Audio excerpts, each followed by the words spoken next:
Mute is all, Kristen. Oh yeah, that's true. I always forget these things, don't I? Yeah. Until someone starts talking loudly. Where are we? Where's participants?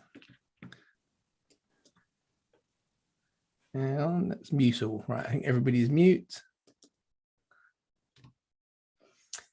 Good. So, is everything going the way it should do? I think it is. So I will hit my little intro. Nope, hang on. That's not the intro, that's the intro. There we go. So now we've got the intro going. So anybody who's watching on Facebook or YouTube.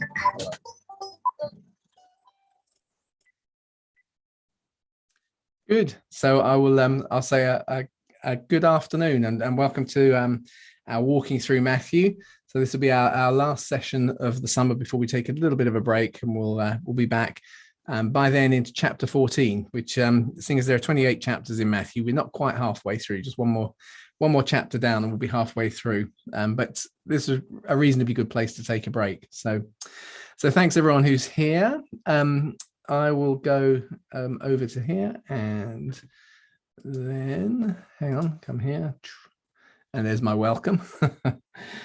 So I again, with the passage we're covering, there are lots of potential titles offered themselves, but I've gone for hidden and shared treasures of the kingdom, because there's an element of things that are being hidden, but there's also something about sharing. So just to kind of give some context as we run through the end of Matthew, which is this end of chapter 13 of Matthew. Matthew's collected together a number of illustrative parables of the kingdom. He's explained how parables are to be understood. So as we run through the end, we get a number of very quick, short sort of similes, and then there's a little bit of kind of interaction that kind of that has a nice kind of archaeological kind of take to it, which we'll get to at the end of the passage this afternoon. So we starting with, as we say, this is our third session on the parable, so we're now into the short ones. So the kingdom of heaven is like a wealth deposit. We put the word treasure. The reason I wanted to kind of give it as a wealth deposit is it really is something that has been kind of laid down. And so the idea when we hear the word treasure, and of course it's in the field, we think of buried treasure, and I think that's not unreasonable. But equally, which is why I've gone for the slightly clumsier translation, there's a kind of an aspect of that. There's which is there is often wealth in the ground. You get that idea right away from Genesis, where there's gold in the land and so on. So it's not necessarily that someone has kind of buried something to come back to. It could just be that there's an understanding that within this field, which we can understand from the value of a field, but there's something more in it. There's a wealth deposit that's concealed in a field. And that little Greek word there for concealed is often translated hidden or buried, but it just means kind of covered over. And the reason I wanted to mention that word is because it appears a second time. So he conceals it and then he conceals it. So it's there, but actually he keeps it secret. So if we were kind of giving a slightly more elegant English phrase, we might say, there was wealth or a treasure buried in the field.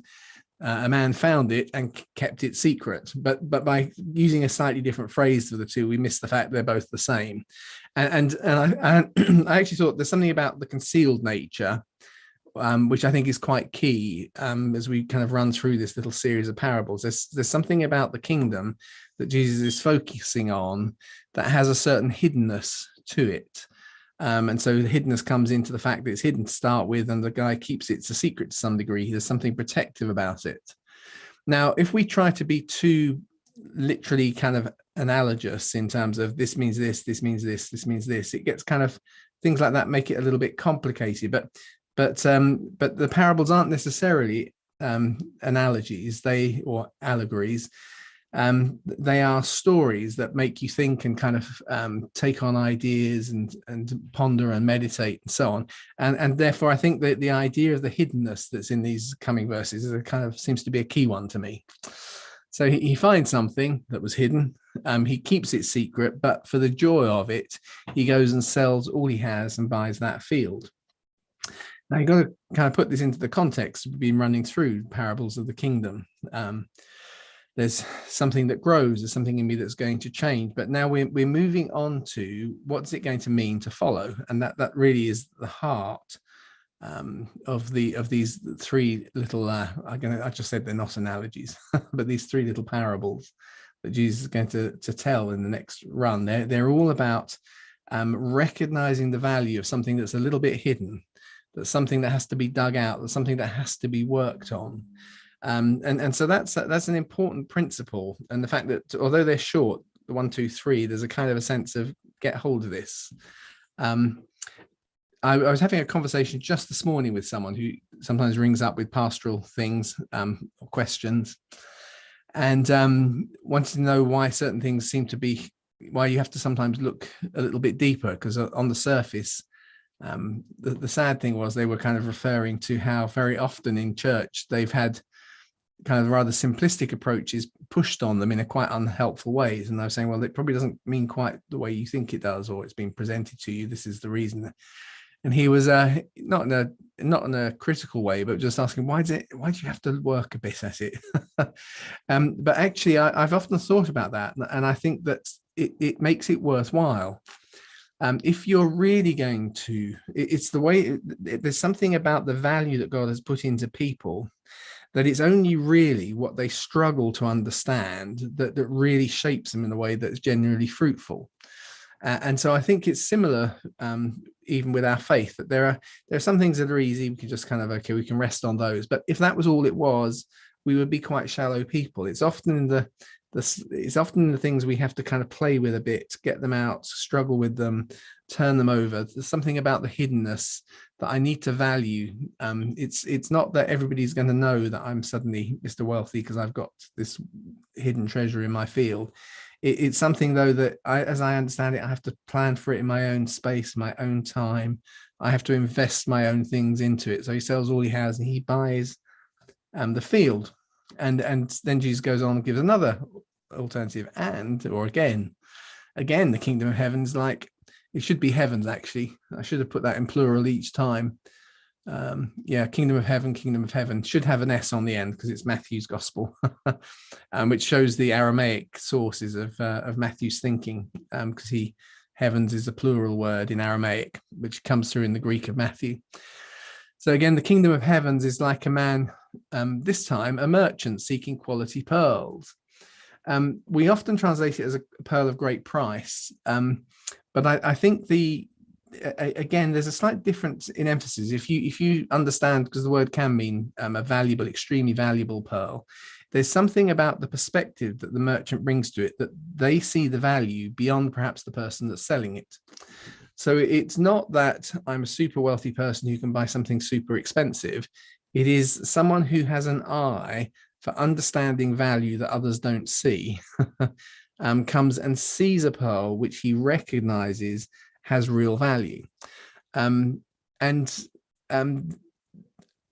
is a subjective element to it, but the subjective element is something that we all kind of bring in our own ways. We all develop a certain expertise. I noticed we have Jem with us today, so I'm planning some audio recordings to go in the run up to Christmas. So I've been talking to Jem a little bit on how to capture certain things. So Jem teaches audio recording. There are things that when Jem listens to a recording, he will hear that others don't hear, because he's bringing a sense of the values and the giftings that God has given him. He's looking in with those things, or listening in, I should say. He's listening in with those things to kind of a recording that we can all listen to. And we can all say, oh, that's probably okay, but he will hear it in a different way. And I quite like to see that in this kind of opportunity. There's something about the perspective that sees there's value here.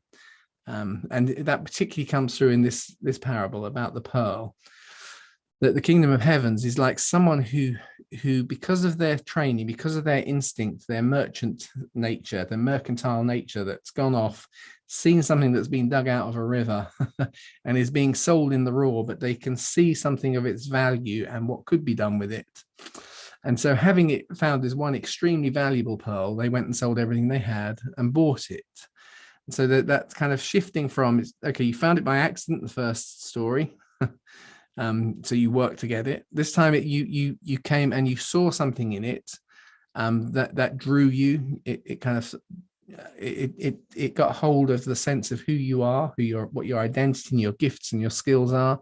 That drew you. But in both cases, it inspires them to do what they can do to get hold of it. And then again, so we'll just finish these three because they're quite quick. The kingdom of heaven, should see heavens, is like a dragnet. Now this one gets a little bit more sophisticated. So if we just park it for a second, we'll come back to the first two, which is that sense of there being something in the message that Jesus is bringing, that with the right appreciation, we will see things that others don't see. And people worry about when you say things like this, because they say, are you talking about a gospel of works or some sort of secret Gnostic knowledge that you have to have? It's not really that. I think it's much more that I feel very impressed with the sense. When I say impressed, I don't mean I'm impressed, that's amazing. I mean, it pushes into me, which is that the gospel is more than a simple message about, let's go find the right way of saying it. We use the word salvation. We've trivialized the word salvation. It's just kind of like, oh, I was a sinner, but now I'm saved. Salvation, it's a real transformative word as you unpack it through the New Testament, that Paul expects someone's salvation to transform them. So we don't all die, but we're all changed. In other words, there may be some who, because Jesus comes again, don't see death. But none of us, if we've got hold of the gospel, won't be transformed by it. We'll all be changed by it. And I think that kind of message has got lost sometimes in in Protestant circles, because we've been saved by faith, full stop, and so it just stops there. It doesn't matter what else happens. But actually, life is fundamentally transformed when there's something about the gospel that we see. And it may not be what's obvious. It may not be the sort of simplistic message, which, we can kind of articulate. And I don't want to trivialize the message. I just want to say it's easy to articulate that, he's paid the price, our sins are forgiven, all of those things. But actually, what does that mean? Well, actually, there's real value in this. And because it takes my life in all of its circumstances, all of the things that come against it, all of the gifts I've got, and I have the ability, as I get hold of this, to see and release something beautiful and valuable in that. So it may feel to you like I'm making more of a point than I should, but I think part of the problem is that we're so familiar with the words of Jesus that we lose their power and they lose their impact and lose their meaning. But there's something here in which, depending on who we are, what our gifts are, the way we see things, but for all of us, as we really anticipate, we really understand what the gospel means, which is God has taken the initiative with us. And that's the key word. It's the initiative. God always initiates, we respond, you see. So it's not that we achieve it because of our response, because actually we couldn't achieve anything if he'd not initiated. He takes the initiative. But actually we suddenly realize in the initiative he's taken, there is an opportunity to do something that leaves a beautiful mark in history. I can think of it like that. Maybe it's a nice way of putting it.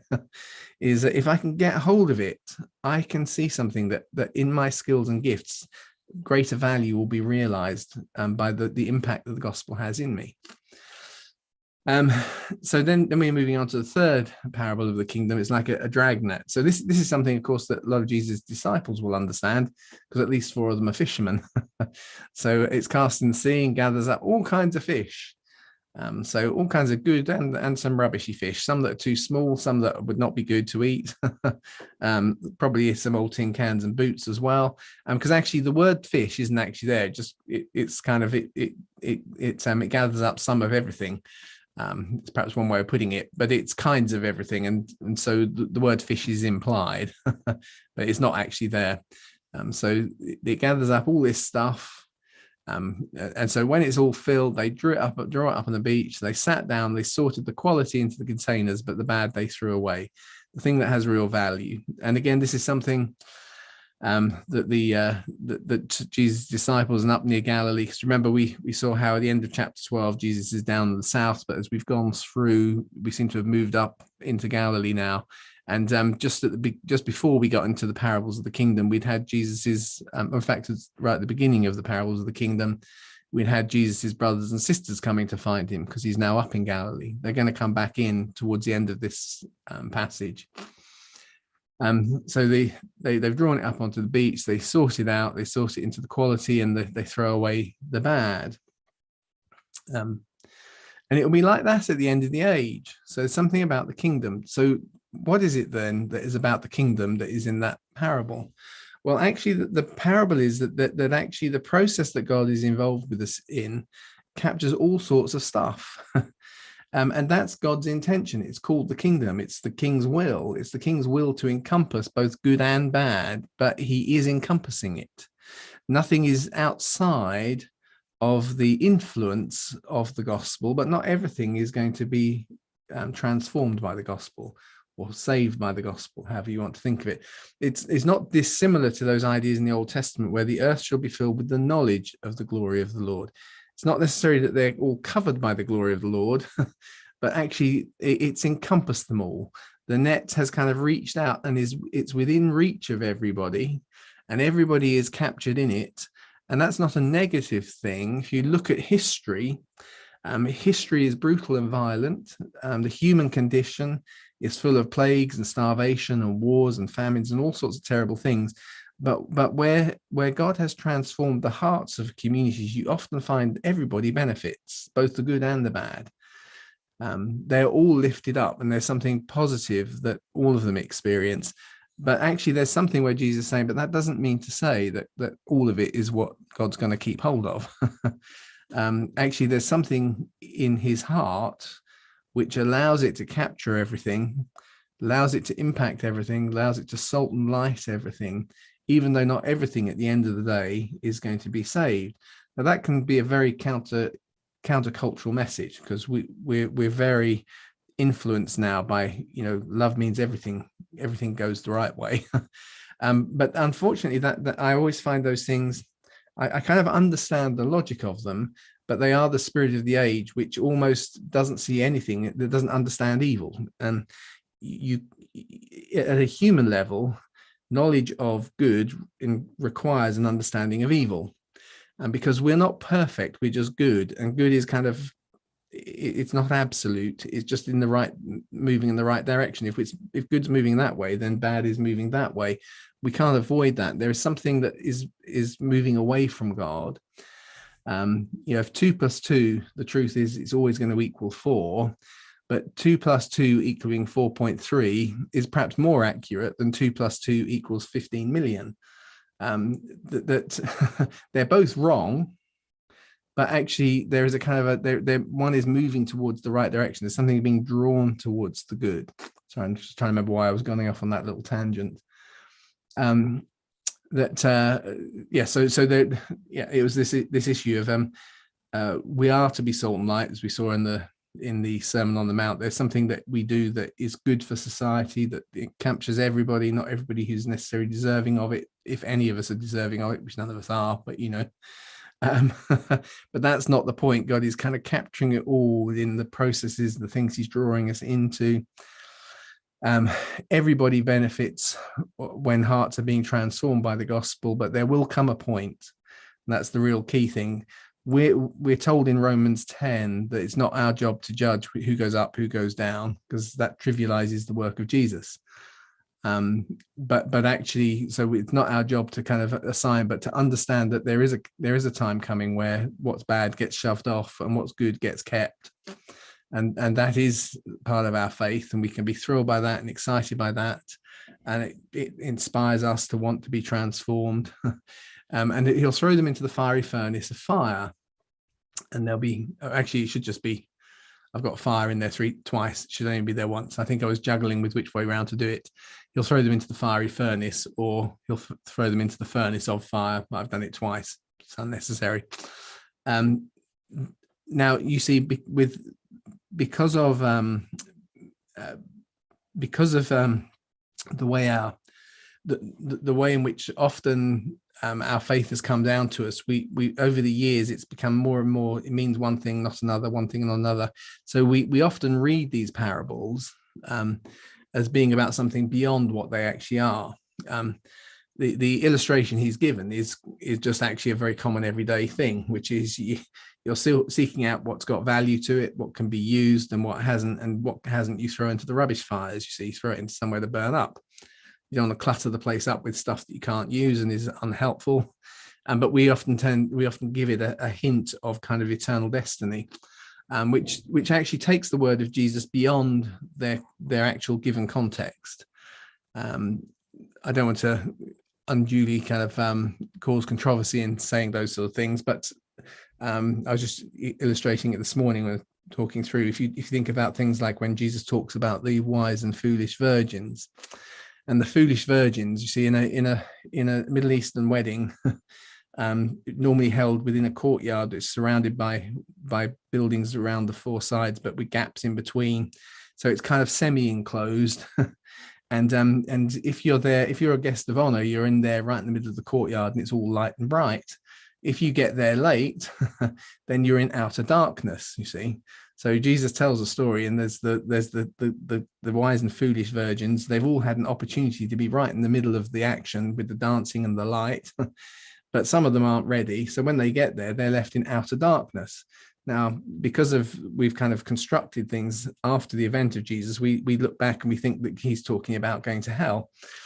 He's not. He's just talking about being in outer darkness. And gnashing of teeth just means you're really irritated to be there. You know you could have been something better, but you missed the opportunity, and you're left in the outside edges where there aren't the lights, and everybody's having a good time in the middle where the lights are burning away. But lights cost money. They're not spread all over the countryside. If you're outside of the main courtyard, you're kind of looking in from the outside thinking, I could have been something more. So you get what I'm saying. If you really want to, you can make it all about eternal judgment, but that is taking it beyond the parable. So there's a separation going on. I guess that gives it a certain eschatological element to it, doesn't it? But you see, I'm not saying it doesn't. I'm just saying don't jump, don't make it say more than it actually says. He's using an illustration which they understand. You keep the good, you throw away the rubbish, and the rubbish gets burnt. So there'll be weeping of gnashing of teeth. And then he asked them, have you understood all of these things? Yes, they answered. And there's a little key kind of moment there. Have you understood them? So what have they had to understand? Well, there's something hidden, and actually it's going to cost them everything. That was right where we started. Actually, in what they put out as they get involved in pursuing this, they're going to capture all sorts of stuff, and it's going to look messy and not that great. And you will regularly hear, I'm sure folks here will have encountered it, you probably felt it yourself, the frustrations that many believers will have with the fact that the church is not like Jesus. You know, that's the reality. It's full of rubbish too. It's got all of those things in it. It captures all of it, and you never know. We're not going to be the ones to make those judgments. We're going to wait till the end times. We're going to wait till it all's wound up, and we'll let it be a divine decision as to, okay, I understand the value that's in this, and where this hasn't got value. From where I stand right now, this is not that, this looks a bit ugly. It's not that great. I think there's no value in it at all. We should get rid of it, but let's wait. A bit like the parable of the wheat and tares, which we had last time. You can't always tell till something's full grown, full developed. So the question, do you understand this? And the response of yes is because these disciples are going to be the stewards of this message. It's going to cost them everything, and it's not going to be tidy and pretty. And because they're not living at the end of the age, they're living in the midst where all sorts of stuff is getting dragged along together, if I can put it those ways. And he said to them, because of this, every scribe who's been discipled into the kingdom of the heavens, got it right that time, is like a man, a master of a household, who draws out of his treasure new and old. And I love that little image. And I have to say, without it being, I found it as I've got older and I've taught for more and more, my favorite environment for kind of teaching things is in a place where actually you don't know what the subject's going to be. It's just kind of ranging questions. And what I've often found is you find that you've got old treasures, things that you thought through yourself, things that you were taught when you were younger, and you can draw them out and they're valuable. But equally, very often in those contexts, out of the old, sometimes you get new insights too. There's a question I've never thought of before that I'm being asked for in that kind of teaching environment. And actually suddenly, okay, I've got, if you like, the foundations that allow me to see something brand new in the moment. At one level, it can seem like new, and you think, well, that comes from nowhere, but it doesn't. It comes out of the life that's done like that. And here we've got every scribe who has been discipled. It kind of comes out of the process and the experience we have with the Lord in allowing ourselves to be shaped. We get to a point where it's not just the old things that helped shape us that we're able to draw from in a helpful way, but the process of doing it has also taught us how to appreciate and get new things as they're required. So just on a very personal level, I always find from a kind of a teaching point of view, sometimes you think, where did that come from? But that was really helpful in the moment. I had a pastoral experience just a few weeks ago, which I would say exactly like that. A really complex situation with legal and moral implications all over the place. And I suddenly found myself feeling really confident to say something a bit strange. And actually the guy who was a maturish Christian, but was seeing no way through the situation, said, that's so helpful. That really helps me now. I can do this and I won't feel so guilty. Now, I'm not going to spill the beans on exactly what it was, but at the time I thought, you know what, I'm sure that the Lord was in that, but it required a kind of pulling together of some of those old things, but in a brand new way. But some of that doesn't just happen by accident. It comes out of having done it over the years and having kind of developed that approach. So when eventually Jesus had finished these parables, he withdrew from there. So we get that kind of a standard form you get at the end of the in Matthew's gospel, at the end of a teaching session. It finishes with a statement about Jesus had finished these words, or Jesus finished these parables, finished these sayings, that kind of phrase, just to kind of bring it to conclusion. So there is a sense in which we're drawing to a conclusion in verse 53, but there are a few more verses before we get to the end of the chapter. And I thought we'd include those because they kind of capture the context that we went back to the start of the chapter. There were Jesus's brothers and sisters were knocking, trying to get to him, and he kind of said, who are my disciples? Then there are men, there are women there, as well as and he's kind of brought that sense in of, if you're taking these things seriously, you become like blood to me, you become my family. And we now start to move back to focus on the family. So Jesus finished these parables, he withdrew from there, and going into his hometown, he was teaching them in their synagogue.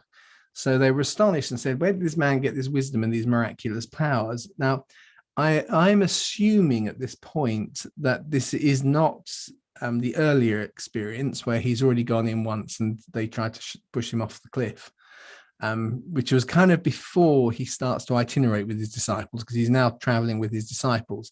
So it looks like he's going back again, but to a place where we know there has been some tension. So he arrives in this hometown, he goes in, he's back in that same synagogue where he upset everybody because he talked about the faithfulness of the Gentiles and what God was going to do with them, and they didn't like that. But they're astonished, and now, of course, there is a much better known, wider experience of the miracles that Jesus has performed. So they ask the question, where did he get these from and these miraculous powers? Isn't this the builder's son? Isn't his mother called Mary? Most of you will know I almost always translate tekton as builder. Because it's a much more appropriate word. A tekton is someone, as in architect, is someone who works in construction. Is an artisan in construction, so he could work with wood, but it's wood. It's not wood to kind of make kind of nice little models or whatever. It's actually in the construction of houses and so on.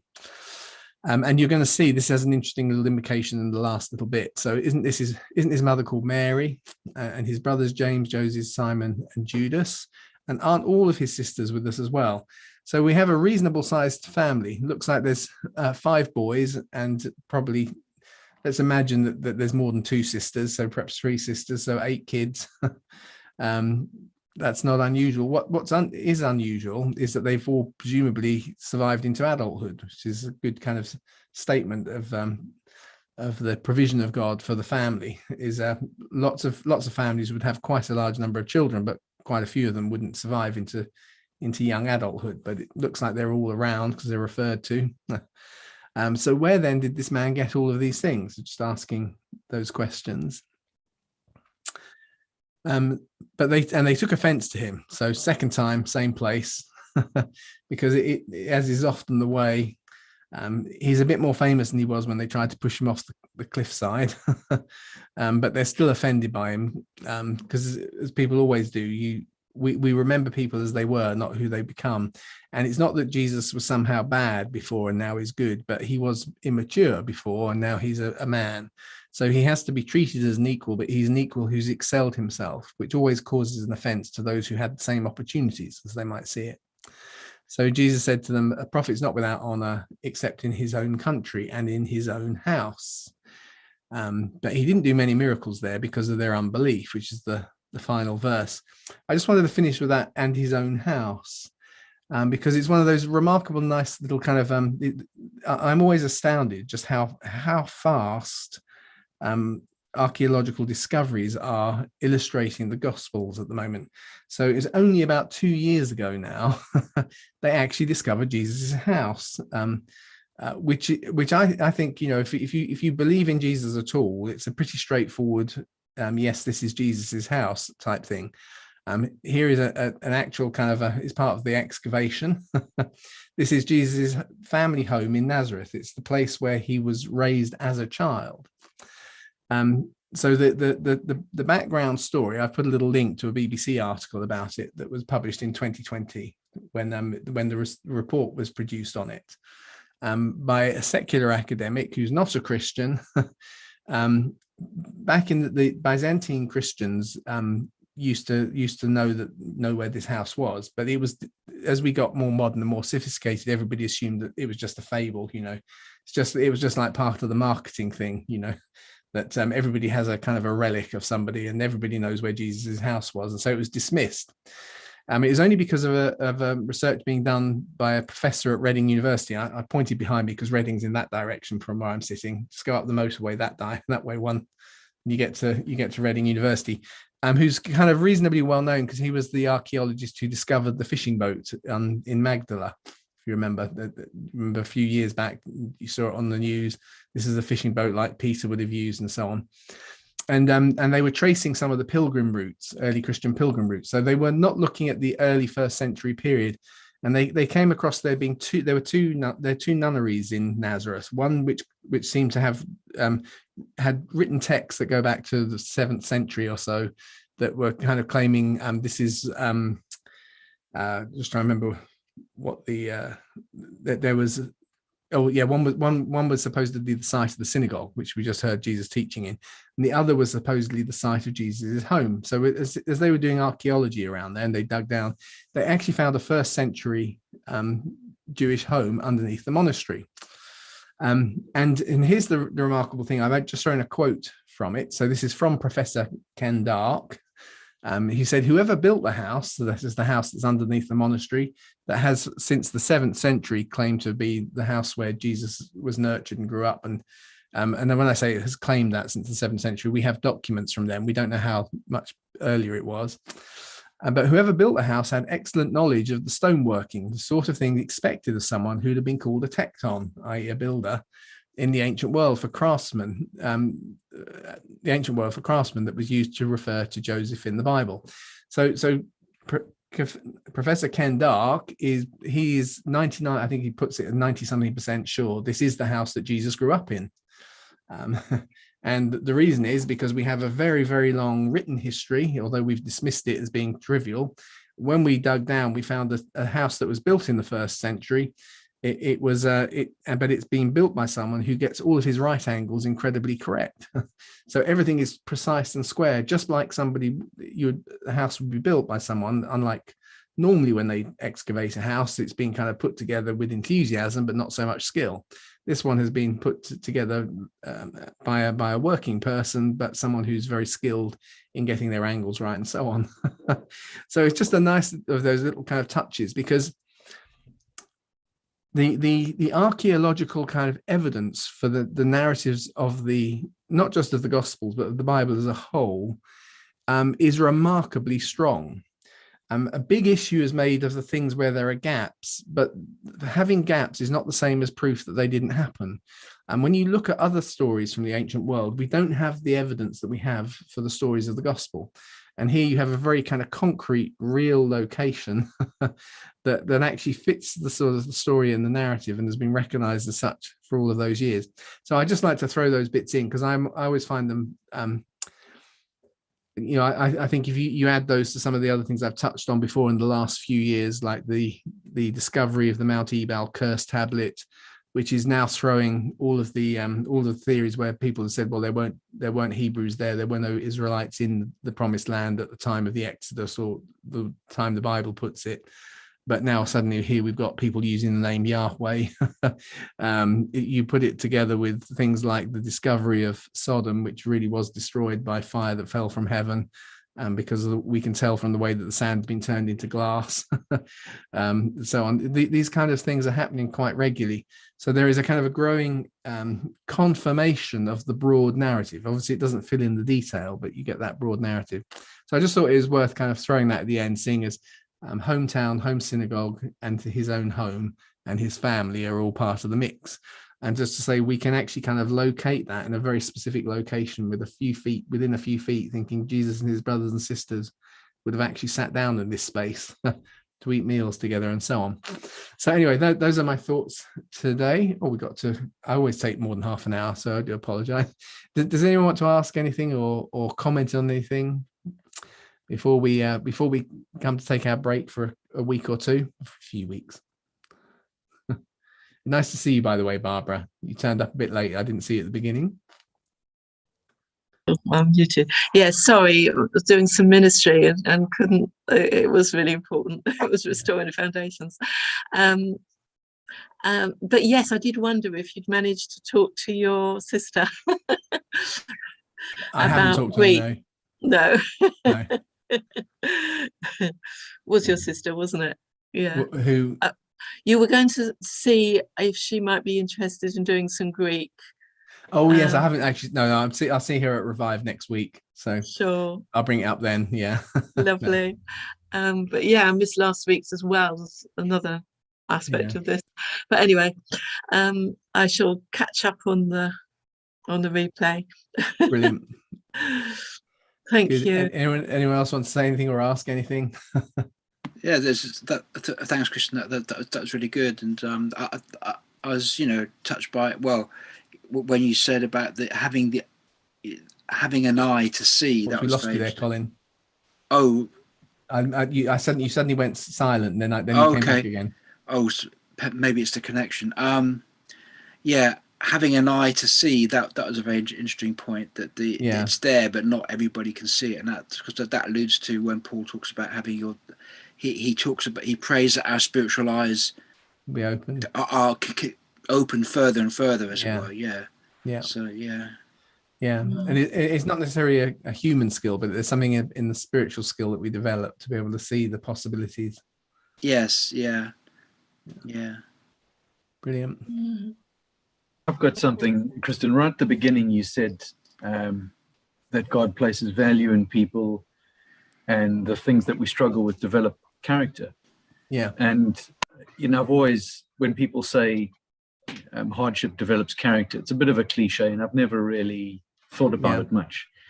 The way you describe it there is that those things that we become fascinated with, the things that we look deeper into, are those things that actually make us more interesting. Yeah. Certainly the people I know who are the most interesting to talk to are generally those who have interesting insights into things, and they've only really interested in those things because they're looking for a solution for something. Exactly. That is exactly. So I think I understand what you say when you say it can be a bit trivial. Hardship produces character, but the more the more I find the things that are most valuable to me, the more I realize I've actually had to struggle over them. So so there is a kind of a sense in which I it can sound a bit harsh. It's a bit like the Viktor Frankl thing, which is, that meaning kind of emerges from suffering. It's often the way we've engaged with suffering that we discover meaning. It's not that the suffering gives us meaning, but it's actually it's been the thing that's thrown that meaning into relief, if that makes sense. But in a similar way, I think that exactly the way you just put it there, Mark, was exactly right, which is, if you've got a question, if you accept something, that's if you just accept it as trivial, you never discover the exciting thing that comes when you say, I don't get that. That doesn't make sense. I need to understand that. I'm determined to. It's really nagging at me. I know it's not quite the same thing, but I always remember there's a quote. I'm just trying to think which philosopher it was from, or it was a mathematician who said, I know that God exists because of the correlation between mathematics and physics. And he said, and I know that the devil exists because I can't understand why that's the case. And I always thought there was something kind of nice in that there is a kind of a sense in which, to make sense of the world, you have to accept that maths kind of somehow reflects the real world, even though it's a purely mental activity. And so he was saying that kind of tells me that somehow there's a God behind the universe. But because of the fact I can't explain why, that's so frustrating. So I know it's not quite the same, but actually to recognize that it's most people don't ever ask the question. It's just what it does, doesn't it? S equals VT. If I'm going this fast, I'll get there in this length of time. But actually, that's quite a mystery. And it's that people who get bothered by it, it's like the devil for them. Why does that work? Why does it work? In the end, I have to accept it does. And then I think to myself, well, it must be because of God. So even that devilish kind of engagement has now led me to the Creator. Yeah. Any other thoughts or questions?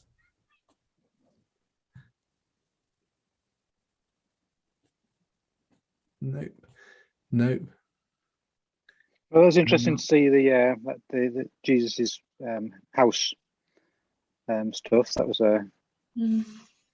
yeah. So I'll probably put the link when I post the good version of the video up. I'll put the link in the description, so you can just click on it. But it was on the. You can, if you can pause the thing at that point, you can type in the link to the BBC article. I think I saw it I get a kind of an email once a month from Biblical Archaeology, so I think I saw it in there originally. But I just, before I came on, I thought, let's go and see if I can find a picture of it. And I thought, BBC's done one. So, whether the BBC is a kind of doyen of truth, I'm not sure, but but it has a certain level of credibility to it. I think it used to be. Yeah, it used to be. Sorry, it used to be.